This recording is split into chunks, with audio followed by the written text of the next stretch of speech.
Hello everyone, welcome to STEM Academy. Terminal oxidation और electron transport system हम देख रहे हैं. It is also called ETS system और it is also called respiratory chain.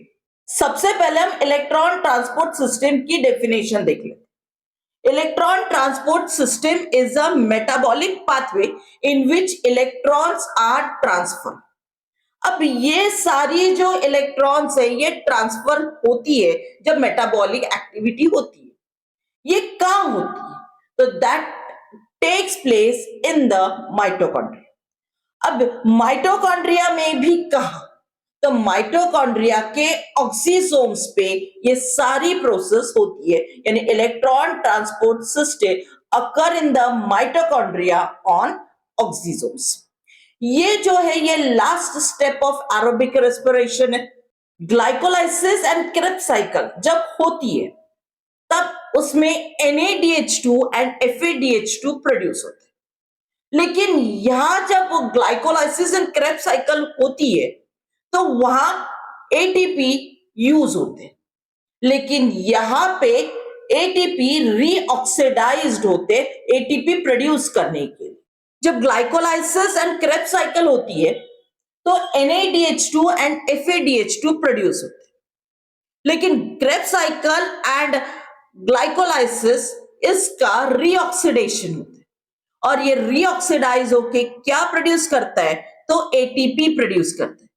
So come on let's see the mechanism of electron transport system. Electron transport system कैसे perform होती है, कहां होती है? Everything with the help of diagrammatic chart is in front of you. Respiration एक ऐसी oxidation process है जो stepwise removal of hydrogen होता है फ्रॉम ग्लूकोज.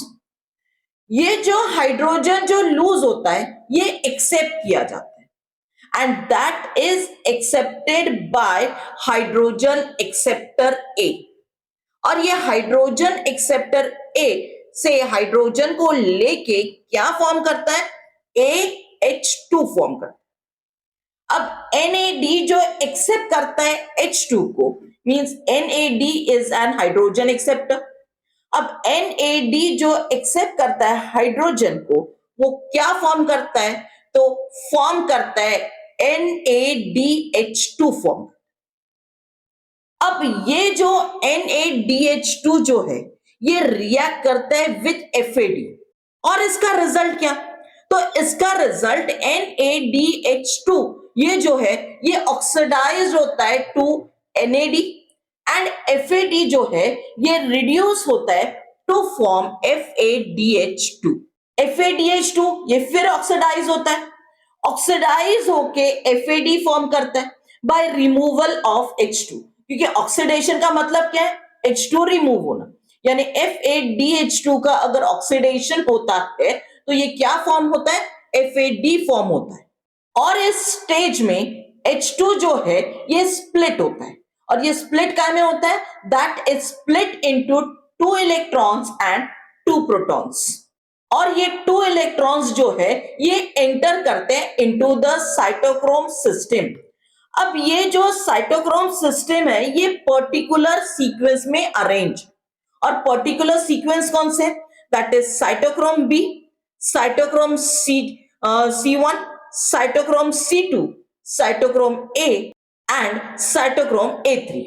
लेकिन जब इलेक्ट्रॉन्स इस साइटोक्रोम सिस्टम के थ्रू पास होता है तो आयंस जो होते हैं साइटोक्रोम के ये अल्टरनेटली ऑक्सीडाइज भी होते हैं और उसके साथ साथ ये रिड्यूस भी होते हैं. मींस ऑक्सीडेशन एंड रिडक्शन ये दोनों प्रोसेस इस साइटोक्रोम में होता है. जहां ऑक्सीडेशन एंड रिडक्शन ये दोनों प्रोसेस होते हैं इस प्रोसेस को रेडॉक्स रिएक्शन कहते हैं. नाउ कम ऑन लेट्स सी क्या दिख रहा है रेडॉक्स रिएक्शन में कि Fe3+ जो फेरिक है ये इलेक्ट्रॉन के साथ कंबाइन होके यहां पे रिडक्शन होता है और रिडक्शन होके क्या फॉर्म कर रहा है? तो Fe2+ फॉर्म कर रहा है विच इज अ फेरस. लेकिन फेरस फिर ऑक्सीडाइज होता है और फेरस जो है ये इलेक्ट्रॉन को फिर से रिड्यूस करता है, ऑक्सीडाइज लूज करता है, ऑक्सीडेशन होता है और क्या फॉर्म करता है? फेरिक फॉर्म करता है. मीन्स ये जो प्रोसेस है, ये जो रिएक्शन है, ये अल्टरनेट रिएक्शन, ये सारी कंप्लीट प्रोसेस में ऑक्सीजन जो है ये लास्ट इलेक्ट्रॉन एक्सेप्टर, यानी ईटीएस में oxygen is the last electron acceptor, और ये आयोनाइज्ड होता है with the acceptance of electrons. अब ये जो आयोनाइज्ड ऑक्सीजन जो है ये कंबाइन होता है विद टू प्रोटॉन्स, और टू प्रोटॉन्स के साथ कंबाइन होके क्या फॉर्म करता है, water molecules, means H2O molecule. Let's see the reaction of terminal oxidation. Now half oxygen जो है ये कंबाइन होता है with two molecule of H+, और क्या फॉर्म करता है, H2। ये कंप्लीट जो प्रोसेस है इसे टर्मिनल ऑक्सीडेशन कहते हैं। अभी हमने टर्मिनल ऑक्सीडेशन की डायग्रामेटिक रिप्रेजेंटेशन देखी।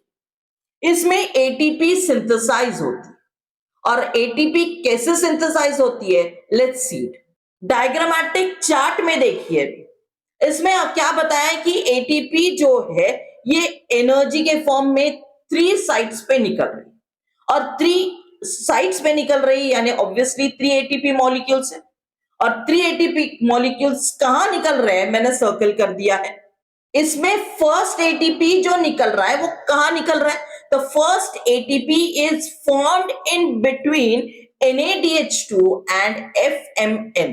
दिख रहा है आपके डायग्रामेटिक चार्ट में, NADH2 और FMN के बीच में पहला एटीपी जनरेट हो रहा है।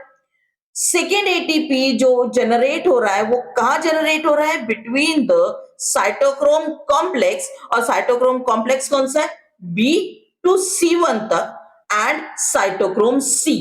Can you see it in the chart, cytochrome B to C1 से लेके साइटोक्रोम C तक जो नीचे एरो जा रहा है वहां पे 2 इलेक्ट्रॉन्स ट्रांसफर हो रही है, लेकिन 2 इलेक्ट्रॉन्स ट्रांसफर होते वक्त एटीपी भी जनरेट हो रहा है, और थर्ड टाइम एटीपी जो जनरेट हो रहा है that is between cytochrome A and cytochrome A3। Can you see it here in the chart, यहाँ पे साइटोक्रोम A और A3 के बीच में भी एटीपी जनरेट हो रहा है जब इलेक्ट्रॉन्स ट्रांसफर होते हैं। लेकिन एक बात याद रखना, जब NADH2 का रीऑक्सीडेशन होता है तभी अपने पास 3 एटीपी जनरेट होते, और जब FADH2 का रीऑक्सीडेशन होता है तब ओनली 2 एटीपी फॉर्म्स होते हैं। इस वीडियो में terminal oxidation complete with the tips and tricks diagrammatic chart के थ्रू